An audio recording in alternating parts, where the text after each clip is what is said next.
Luke 12 Warnings and Encouragements. Meanwhile, when a crowd of many thousands had gathered, so that they were trampling on one another, Jesus began to speak first to his disciples, saying, Be on your guard against the yeast of the Pharisees, which is hypocrisy.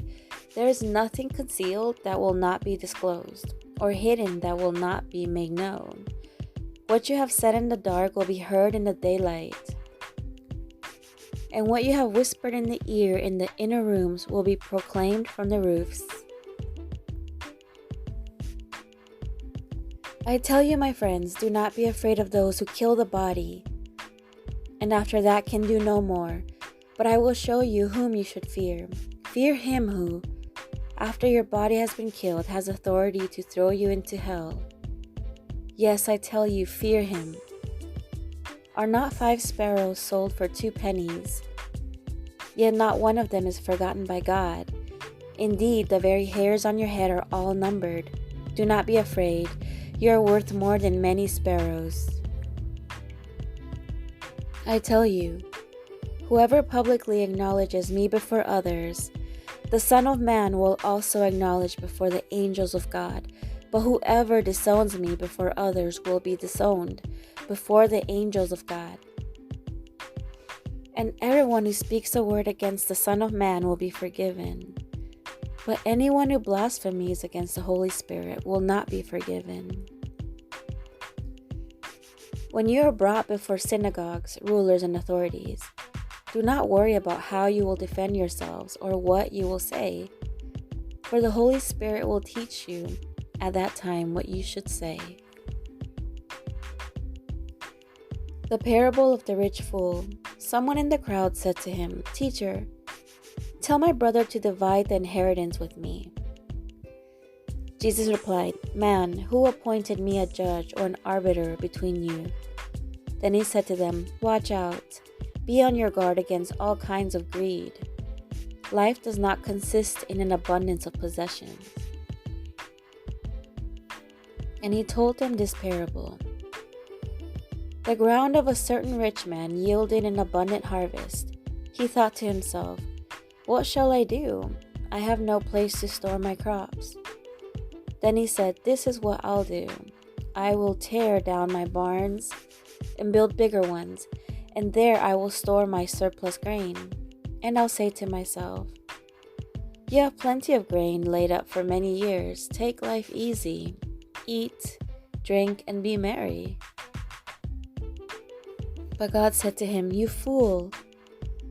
This very night your life will be demanded from you. Then who will get what you have prepared for yourself? This is how it will be with whoever stores up things for themselves but is not rich toward God. Do not worry. Then Jesus said to his disciples, Therefore I tell you, do not worry about your life, what you will eat, or about your body, what you will wear. For life is more than food, and the body more than clothes. Consider the ravens, they do not sow or reap. They have no storeroom or barn, yet God feeds them. And how much more valuable you are than birds. Who of you by worrying can add a single hour to your life? Since you cannot do this very little thing, why do you worry about the rest? Consider how the wildflowers grow. They do not labor or spin, yet I tell you, not even Solomon in all his splendor was dressed like one of these. If that is how God clothes the grass of the field, which is here today, and tomorrow is thrown into the fire, how much more will he clothe you, you of little faith? And do not set your heart on what you will eat or drink. Do not worry about it, for the pagan world runs after all such things, and your Father knows that you need them. But seek his kingdom, and these things will be given to you as well. Do not be afraid, little flock, for your Father has been pleased to give you all the kingdom. Sell your possessions and give to the poor. Provide purses for yourselves that will not wear out, a treasure in heaven that will never fail, where no thief comes near and no moth destroys. For where your treasure is, there your heart will be also. Watchfulness. Be dressed, ready for service, and keep your lamps burning like servants waiting for their master to return from a wedding banquet, so that when he comes and knocks, they can immediately open the door for him. It will be good for those servants whose master finds them watching when he comes. Truly, I tell you, he will dress himself to serve, will have them recline at the table, and will come and wait on them. It will be good for those servants whose master finds them ready, even if he comes in the middle of the night or toward daybreak. But understand this: if the owner of the house had known at what hour the thief was coming, he would not have let his house be broken into. You also must be ready, because the Son of Man will come at an hour when you did not expect him. Peter asked the Lord, "Lord, are you telling this parable to us or to everyone?" The Lord answered, "Who then is the faithful and wise manager whom the master puts in charge of his servants to give them their food allowance at the proper time? It will be good for that servant whom the master finds doing so when he returns. Truly, I tell you, he will be put in charge of all his possessions. But suppose the servant says to himself, 'My master is taking a long time in coming,' and then he begins to beat the other servants, both men and women, and to eat and drink and get drunk. The master of that servant will come on a day when he does not expect him, and at an hour he's not aware of. He will cut him to pieces and assign him a place with the unbelievers.